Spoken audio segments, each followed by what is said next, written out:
Finally guys আমিও iPhone নিলাম। আরে জানি তোমরা বিশ্বাস করবে না, তাহলে গল্পটা শুরু থেকেই বলি। আজকে সন্ধ্যা আমরা বাইকটা নিয়ে বেরিয়েছিলাম একটা আইফোন দেখতে, কিন্তু এই যে ভদ্রলোক না, এ সবসময় সুযোগ খোঁজে। এ এসেছিল ফোন দেখতে না, ফোন ঠিক করতে। এদিকে এও একটা সুযোগ পেয়ে গেছিল, তাই এ দেখছিল একটা স্পিকার।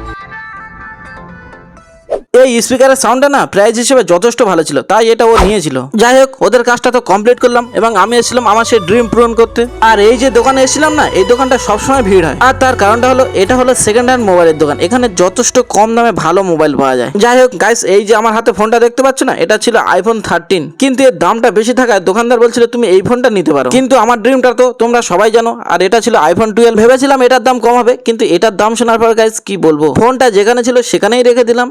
बस हवा निकल गई। দেখো সত্যি কথা বলতে এই ড্রিমটা ছিল আমার ঘুমের মধ্যে। এই যে ঘুমটা ভেঙে গেল, এবার চলো বাড়ির দিকে যাওয়া যাক, তাহলে আর কি ব্লগ শেষ।